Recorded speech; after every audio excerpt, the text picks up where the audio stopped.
Olá, amigos, boa noite, que a paz de Jesus esteja conosco. Quero agradecer ao Centro de Estudos Espíritas Francisco de Assis a oportunidade de estar aqui para falarmos sobre os laços de família. Que Jesus nos abençoe, que possamos aproveitar algumas palavras que aqui serão lidas, que não são nossas, são inspiradas no Evangelho de Jesus e inspiradas nos livros da codificação e da obra magnífica de André Luiz e Francisco Cândido Xavier. Então, que possamos ter bons momentos. A princípio, eu quero começar falando sobre os laços de família, relacionando o que pude perceber dos laços de família com a questão 775 do Livro dos Espíritos, onde os Espíritos perguntam qual seria a consequência do afrouxamento dos laços de família. A desintegração da família, esse afrouxamento desses laços que unem os componentes de uma família, qual seria a consequência disso? E a resposta dos Espíritos é muito significativa, porque eles dizem que seria o recrudescimento do egoísmo. Essa intensificação do egoísmo na sociedade traria muitos males. E talvez hoje estejamos vivendo porque por trás de todo mal sempre há um bem. Talvez hoje estejamos vivendo uma volta para a família, um resgate da solidariedade entre os seres e os componentes da família, que a gente possa entender sempre o bem que pode haver por trás de um aparente mal, porque tudo que nos acontece são estímulos que nos favorecem o crescimento, precisamos compreender. Ainda mais nós, que somos espíritas, que temos esse entendimento de que a vida não cessa, que aqui encerramos uma etapa da nossa existência, de uma personalidade, mas que a individualidade continuará seguindo seu processo evolutivo por milhares de anos. Então, vamos falar sobre a família no plano físico, mas principalmente sobre a família no plano espiritual. E esse objetivo da família no plano espiritual é inspirado na literatura de André Luiz Francisco Cândido Xavier. Alguns exemplos que podemos trazer de lá. Os desafios da família, falar sobre o livro Biologia da Crença, falar sobre o desenvolvimento da paz em nós para essa relação familiar mais profícua que podemos estabelecer, falar sobre esses laços eternos, porque a família, os laços de família, acabam por se transformar em laços eternos, em laços que perdurarão para sempre. Então a família no plano físico ele é um sistema formado por vários subsistemas. O conjugal, o matrimonial, que era aquele casal de namorados que agora são pai e mãe e tem um subsistema específico que precisam também cuidar e se relacionar nesse subsistema. O parental, que são os pais em relação aos filhos, que precisamos respeitar essa divisão de papéis. E o filial, que é o sistema dos irmãos, propriamente dito. Existem outros subsistemas, os mais velhos, os mais novos, mas é interessante que todos esses subsistemas se congregam numa família que tem, em todos esses subsistemas, um sistema único, onde aqueles laços são muito fortes e estão muito fortalecidos por conta dessa consanguinidade, por conta dessa vivência que é única e específica. Camilo, que é um mentor de Raul Teixeira, escreve alguns livros, escreveu sobre família, ele vai nos dizer que os laços de sangue impõem e têm força capaz de promover a solidariedade, de incentivar o bem-querer, de instaurar pouco a pouco as bases fulgentes do amor. Então esse é um dos objetivos da família. A família nasce no plano físico exatamente com esse objetivo de se apoiarem. Lá no mundo primitivo, as tribos perceberam de que teria que ter alguém que se responsabilizasse pelas mulheres e pelas crianças, senão a tribo desapareceria, a sociedade não poderia continuar, porque na medida em que as mulheres tinham que cuidar dos filhos, e os homens não cuidavam das mulheres de forma direcionada. Aquelas mulheres e as crianças ficavam desprotegidas, os predadores vinham, matavam as mulheres e as crianças, e a sociedade não teria como prosseguir. E assim, esse papel definido de que teria que ter um conjunto de seres se responsabilizando e se protegendo e se apoiando, assim nasce a família no plano material. Só aqueles da mesma família, desse mesmo grupo, têm um entendimento de vários significados que são próprios ali daquele padrão familiar. Tem um amigo que adora comer asa de frango. Sai para jantar, pode ser o melhor restaurante que for, ele vai pedir asa de frango. Porque o asa de frango tem para ele uma conotação da sua família, traz para ele os sentimentos, ele resgata os sentimentos da sua família, porque era uma família muito grande, 8 irmãos, poucos recursos financeiros nos finais de semana, que compravam um frango, ele sendo o mais novo, sobrava para ele apenas a asa de frango. Então, 40 anos depois, ele ainda vai no restaurante em busca da asa de frango. Na verdade, ele está querendo resgatar aquele sentimento de solidariedade, querendo resgatar aquela união que vivia, toda aquela nostalgia daquela vivência que tinha naquele grupo familiar. Quem não participava ali daqueles almoços aos domingos, onde se dividia um frango para 8 filhos e mais um casal, 10 pessoas para dividir um frango, não tem ideia do significado da asa de frango. Então, só cada um de nós pode compreender algumas ações, algumas reações e alguns sentimentos trazidos da nossa família material, que vai produzir essa solidariedade entre os seres que estão juntos. No aspecto espiritual, agora a gente aprofundando para o aspecto espiritual, a gente tem que entender que existe uma família espiritual que se forma no espaço, unidos por simpatia, por semelhança de inclinações, por afinidades. E essa família vai se separar momentaneamente, se seguindo numa encarnação ou não.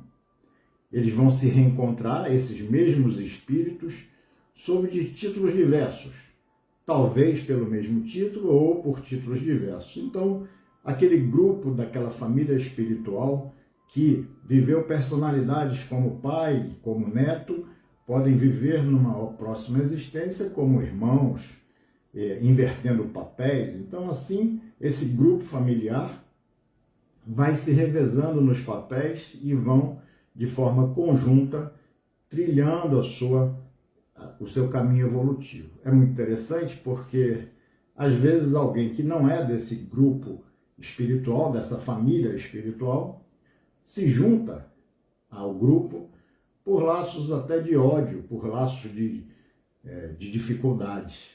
E acaba, ao longo de 2 ou 3 encarnações, acaba criando afinidades com esse grupo e passa, então, a fazer parte dessa família espiritual. A tendência é que, no futuro, a família seja cada vez maior, essa família espiritual, e os espíritos estejam cada vez mais harmonizados entre si. Aprofundando ainda mais, Emmanuel vai dizer que o lar é a escola viva das almas. Então aqui nós não temos só um aspecto material. Nós temos uma escola para os espíritos. Joana de Ângeles vai dizer que é um laboratório de experiências reparadoras, onde vamos reparar e ajustar as dificuldades das vidas pregressas. A família consanguínea, ela pode ser apreciada, nos diz Emmanuel, como centro essencial de nossos reflexos. Reflexos agradáveis ou desagradáveis que o pretérito nos devolve. Se hoje, então, nós temos uma família harmonizada, todos vivendo numa paz, imensa paz e harmonia, são raros, né? Temos que convir que é uma situação difícil, mas se isso ocorre é porque são os reflexos agradáveis, são as amizades e afinidades construídas em outras existências que aqui estão novamente juntos para trilhar esse caminho evolutivo. Se os reflexos são desagradáveis, se há uma dificuldade uma convivência conturbada e infeliz são reflexos da conduta anterior. Nós hoje plantamos sempre o amanhã. Precisamos hoje colher aquilo que plantamos ontem, estarmos atentos para poder plantar hoje a colheita de amanhã. A semeadura é livre e a colheita sempre será obrigatória para todos nós. O objetivo, então, aprofundado e no aspecto espiritual aprofundado de uma família é o objetivo de harmonizar, transformar e conformar, solidificando essa união entre os seres. Vamos mostrar agora, falar sobre os exemplos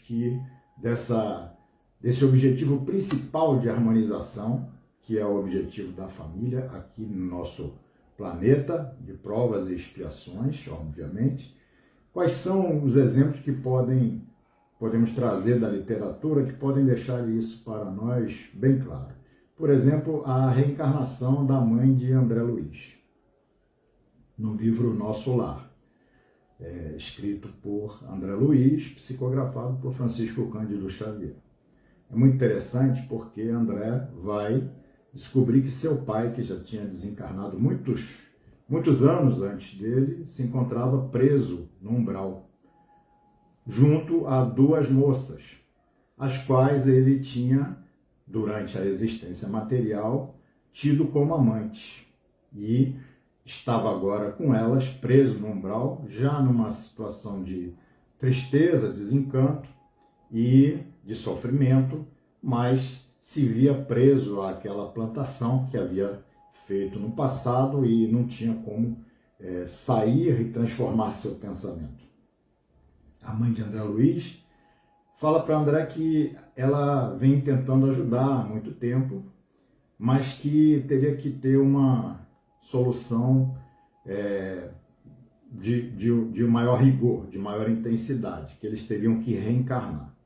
Então ela disse para André Luiz que ela estava programando uma reencarnação, a reencarnação dela, para receber o ex-esposo novamente como marido e para receber aquelas moças que tinham sido suas amantes na vida anterior como filhas. Imagine como seria essa família onde as ex-amantes seriam filhas daquele que prenderam por muitos anos no plano espiritual. Imagine o apego desses espíritos. E a mãe de André Luiz pensa que ela teria que fazer isso como uma ferramenta, como uma maneira de fazer o ajuste e auxiliar aqueles espíritos, porque ela amava-os. E André vai sempre, às vezes o pensamento de André no plano espiritual se assemelha muito ao nosso pensamento ainda aqui encarnados. André pergunta a ela, mas por que você precisa ir lá? Você poderia ajudar daqui, deixa que ele reencarna e você daqui fica ajudando. E ela vai dizer para André o seguinte: André, o amor, não tem como o amor realizar obras sem colocar as próprias mãos. Então, são esses os exemplos que nós trazemos. Muitas vezes, na nossa família, nós temos dramas diversos de encarnações anteriores e estamos aqui resgatando esses dramas. Não nós como sendo a mãe de André Luiz, pelo contrário, nós muitas vezes somos aqueles que dificultamos o processo, dificultamos a evolução dos seres que estão conosco e temos hoje o papel de ajustar e de reformar essa condição, estabelecer vínculos verdadeiros de afeto, de camaradagem. Temos um outro exemplo no livro Os Missionários da Luz, que é a reencarnação de Segismundo. Segismundo estava tentando uma reencarnação junto a Adelino e Raquel. Ele, na encarnação anterior, teria matado, assassinado Adelino com o objetivo de ficar junto de Raquel. Então agora, depois de muitos anos de trabalho no plano espiritual, Segismundo iria reencarnar como filho de Raquel, transformando aquele sentimento da vida anterior, onde ele queria tê-la como esposa, tê-la como mulher, ele agora viria como filho. E viria como filho daquele que ele tinha assassinado, daquele que ele tinha desarmonizado a família. E muitas pessoas estavam ajudando a reencarnação dele porque tinha uma dificuldade muito grande de se consolidar essa reencarnação, porque Adelino tinha a percepção de que o espírito dele estava lá próximo, na residência, para reencarnar, e só essa percepção fazia com que Adelino não procurasse Raquel e ficasse distanciado de Raquel, e que Adelino, inclusive, com a sua própria mente, ele fazia com que as células reprodutivas dele não funcionassem de forma adequada. Precisou Alexandre, o mentor do livro, fazer um encontro dos dois no plano espiritual. Nesse encontro, Adelino, quando enxerga, quando vê Segismundo, ele se assusta profundamente, ele grita, ele diz, olha ele lá, o assassino, ele vai me matar, mas eram lembranças de outra existência, e Alexandre vai então harmonizar esses dois espíritos e falar com Adelino que cabia a ele estender a mão àquele espírito que está caído, e tudo se resolve de bom termo. Então é muito interessante para a gente já perceber nesses dois exemplos, duas famílias que se formam com esse objetivo de harmonização e de ajuste. Temos também no livro Ação e Relação, também de André Luiz e Francisco Cândido Xavier, uma história de Silas. Silas era um orientador e vai contar a história dele, que ele tinha levado a segunda esposa do pai à morte. De uma certa maneira, ele tinha induzido ela, Aida, a trair o seu pai e teria contado ao pai que a teria envenenado. Então agora se encontravam no plano espiritual, trabalhando imensamente, o seu pai, Druso, e ele, Silas, realizando imensos trabalhos no umbral, auxiliando muitos espíritos, mas com o objetivo principal de encontrar a Aida, que estava no umbral e eles ainda não tinham localizado a Aida, com o objetivo de promoverem a reencarnação dos três para que pudessem, então, fazer essa harmonização. Então nós vamos vendo que todos esses exemplos que a doutrina vai nos trazer, que essa literatura magnífica de André Luiz vem nos trazer, eles apontam exatamente para essa direção da necessidade de reharmonização, de ajuste entre os seres. Então, uma das grandes ferramentas que possibilita esse ajuste é exatamente o esquecimento do passado. Esquecemos o passado muitas pessoas dizem que se esquece o passado e que isso nos prejudica porque poderíamos trazer habilidades, poderíamos trazer conhecimentos que nos seriam muito úteis. Mas seria impossível no plano atual que vivemos nesse planeta de provas e expiações, conviver com lembranças que são tristes, que nos humilhariam de forma singular, ou então exaltariam o orgulho numa relação onde fôssemos credores em um ponto específico, porque a existência é muito grande. Você pode ser credor numa existência, mas devedor de tantas outras existências. Então, ele é muito importante, o esquecimento. É como se Deus nos oferecesse uma ficha corrida limpa.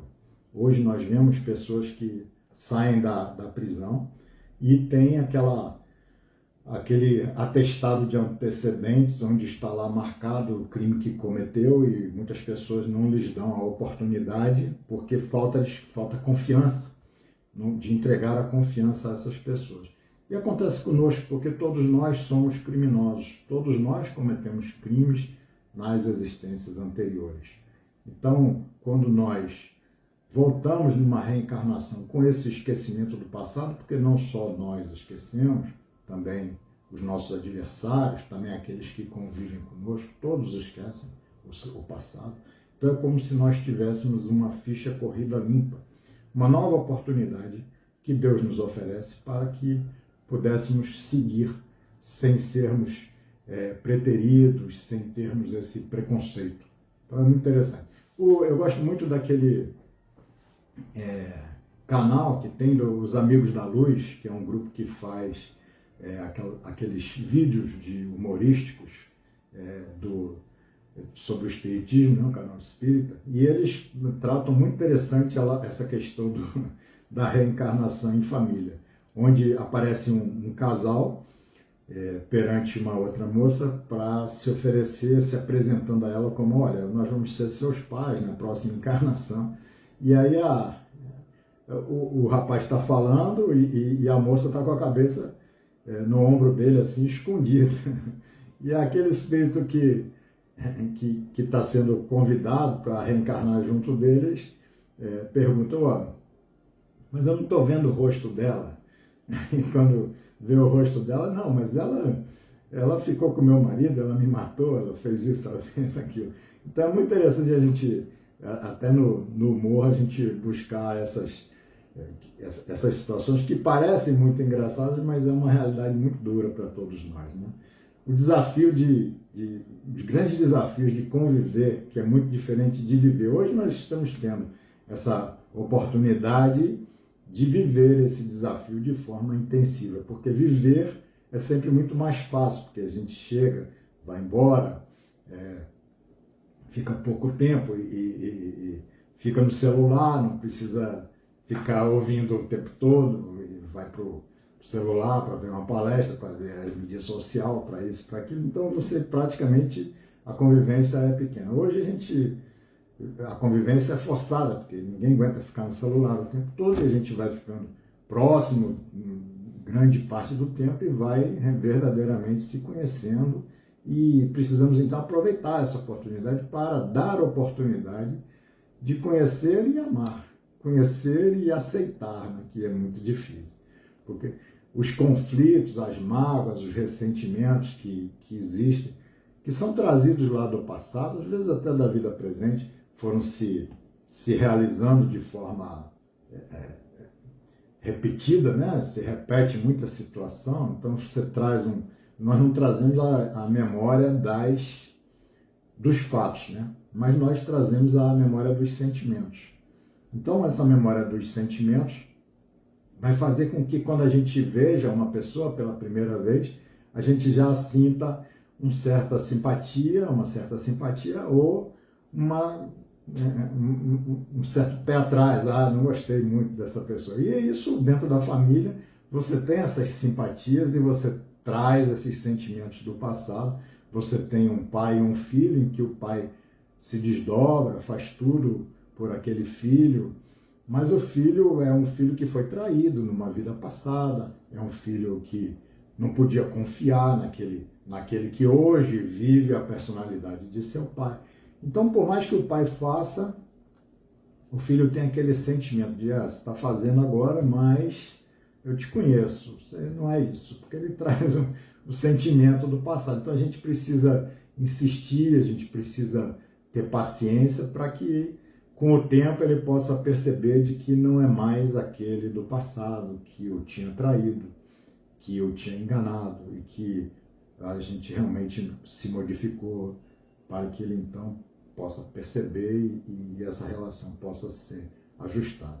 Nós temos uma imaturidade psicológica muito grande em nós para podermos suportar tudo que a vida em família nos traz. Doenças, os traumas, os conflitos de orientação sexual, às vezes, briga dos pais, divórcio, separações.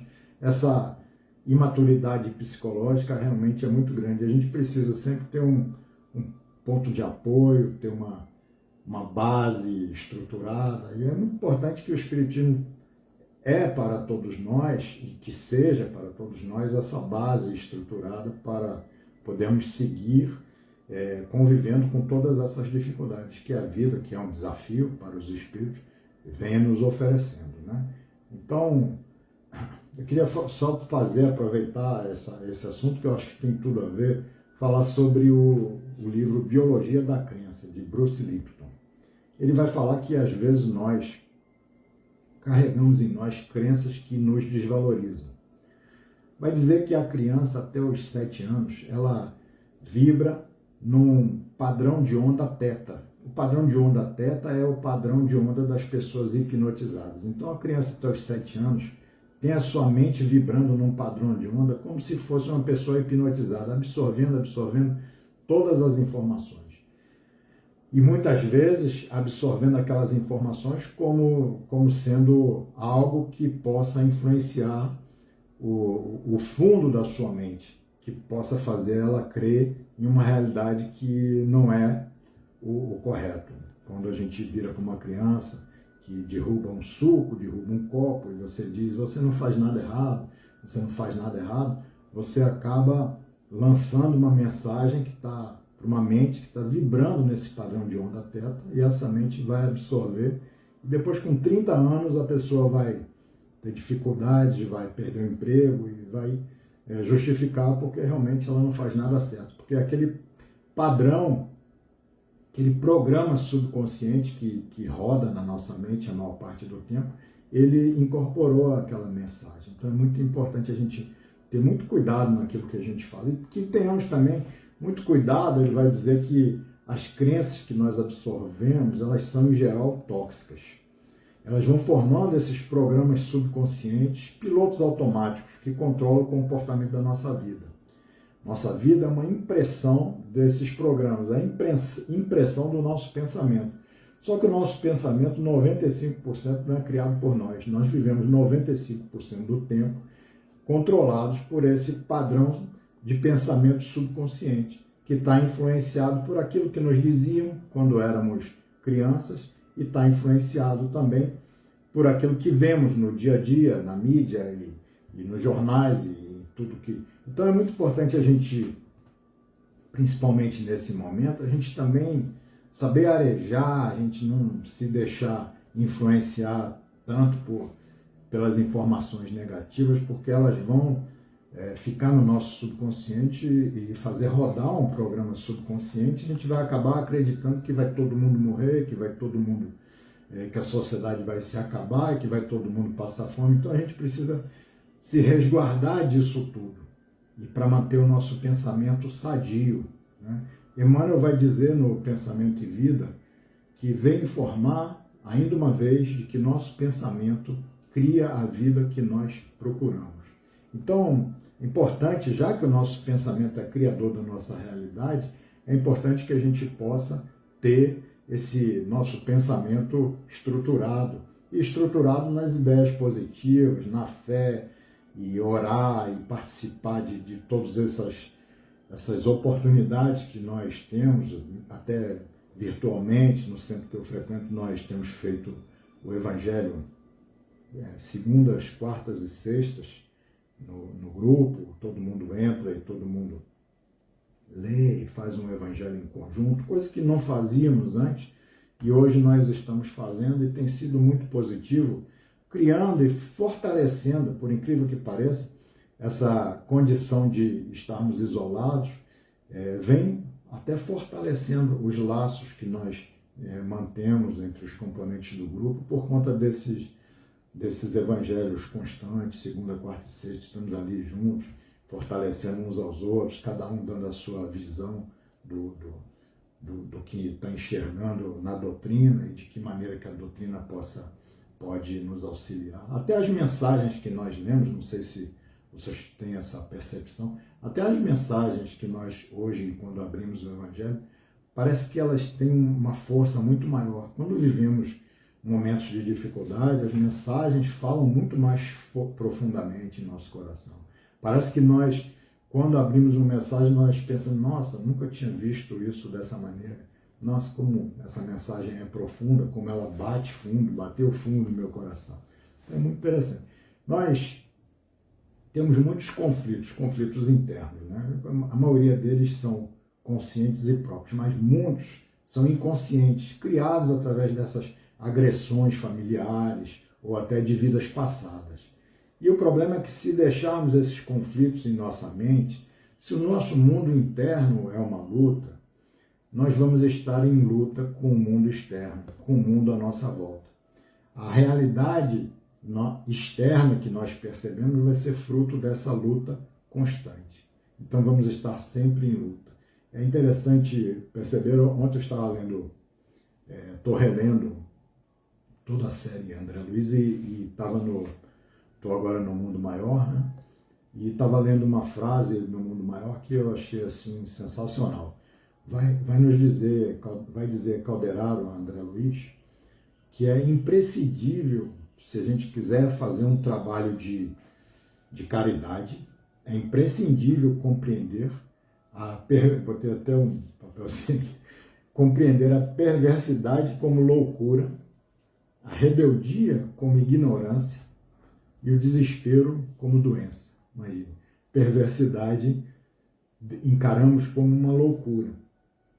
Um ser que enlouqueceu, aquele que produz a perversidade.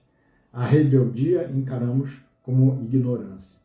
E é pura verdade, em vários outros livros, Missionários da Luz, Alexandre vai dizer a mesma coisa, que rebeldia é ignorância. Também compara a rebeldia com ignorância. Então, se o mundo interno, se tem alguém na nossa família brigando com todo mundo, reclamando, é porque o mundo interno está em luta. Seus conflitos estão falando muito alto dentro de sua mente. Então, aquela luta interna passa a ser uma luta externa, uma luta com todos. A gente precisa ter paciência, a gente precisa compreender. Tem um outro livro interessante que é Carta a um Jovem Terapeuta, de Contardo Caligares. Ele diz para a gente o seguinte, que a convivência forçada, porque nós demoramos muito, entre todas as espécies, nós demoramos muito a ter uma certa autonomia. E somos obrigados a ficar naquela convivência forçada com os nossos genitores, com a nossa família. Ele vai dizer que a convivência forçada ela é uma bênção, mas também é uma praga. É uma bênção porque nos ajuda a interpretar o mundo complexo de afetos. Mas é uma praga por interpretar o mundo, porque quando nós podemos sair da família, nós já temos uma certa condição de interpretar o mundo, de interpretar esses afetos e de interpretar aquilo que queremos e podemos nos defender do mundo. E também é uma praga porque essa convivência vai implantar todos esses padrões em nossa mente, implanta preconceitos, implanta tudo isso, e nós terminamos por repetir padrões. Então a gente precisa estar sempre alerta e a doutrina é muito útil para que a gente possa sair dessa condição de repetir padrões, né? Bom, então é importante a gente desenvolver nesse nosso relacionamento com a nossa família, desenvolver a paz, né? A paz consigo mesmo. O que é a paz comigo mesmo? É que a minha ideia esteja de acordo com aquilo que eu faço. Uma coerência entre as ideias, as falas e os atos. Isso vai fazer com que eu tenha paz comigo mesmo. E a paz com o próximo, a paz com aqueles que estão convivendo comigo na minha família. Ter a condição de conviver com a diferença, que isso pressupõe um respeito ao direito do outro. É o amor ao próximo. Muito importante a gente desenvolver isso, porque cabe a nós a proteção do nosso ambiente familiar. Se a gente desajusta esse ambiente familiar, não vai um mentor aqui incorporar em algum dos familiares para querer fazer o ajuste do padrão vibratório da nossa residência. Nós somos responsáveis para manter esse padrão vibratório. Nós somos responsáveis de proteger a nossa casa. Nós somos os responsáveis. Precisamos cultivar esse bom relacionamento familiar, esse apoio aos familiares tem que ser constante, estabelecer sempre um clima de confiança, essa capacidade de cooperar. Cooperar é a palavra base da evolução espiritual. Não acessa nenhuma colônia espiritual superior aquele que não aprendeu a cooperar. Aquele que não aprende a cooperar fica preso no umbral. Não tem como. E essa consciência dessa frase de Emmanuel, que como seremos benfeitores de 100 ou 1000 pessoas se ainda não aprendemos a servir 5 ou 10 criaturas. Esse é o nosso lema. Aprender a servir 5 ou 10 criaturas é a missão fundamental da nossa existência. E esses laços, e os laços de família, são laços eternos. São laços que muitas vezes começam a partir de uma discórdia, de uma dissensão anterior, mas que vão produzir uma harmonia e que vão produzir um vínculo que permanecerá para sempre. Joana de Ângeles, no aniversário de Divaldo Franco, de 90 anos, ele de manhã acordou e disse para ela: minha irmã, 90 anos nessa encarnação. E ela falou: meu irmão, e eu estou mais de 100 anos envolvido nesse projeto. Então, veja que Divaldo foi filho de Joana há muito tempo atrás e vai ter Joana hoje, 2000 anos depois, envolvida num projeto de reencarnação dele, mais de 100 anos, produzindo essa obra maravilhosa. Então, aqueles que estão do nosso lado, estão às vezes muitos anos conosco, estão muitos anos trabalhando para que pudessem agora estar aqui, porque às vezes muitos recusaram a reencarnação conosco e agora que aceitaram, cabe-nos fazer o possível para que saímos daqui redimidos, integrados. Vemos Emmanuel também com Chico, que sempre estão juntos em várias encarnações, laços eternos. E nós também tenhamos. Quantos anos que os nossos mentores, quantos anos que os nossos familiares não se programaram, como a mãe de André Luiz, que estava lá 15 anos tentando auxiliar seu pai, e depois vai reencarnar com ele mais, 50, 70 anos. Então, quantos anos será que nossos familiares não estão nos apoiando para que pudéssemos ter essa oportunidade aqui, né, nesse momento atual? Que nós não percamos essa oportunidade e de compreender que os laços de família são, para todos nós, laços eternos. Agradeço a vocês a oportunidade, que Deus abençoe a todos e tenham uma boa noite.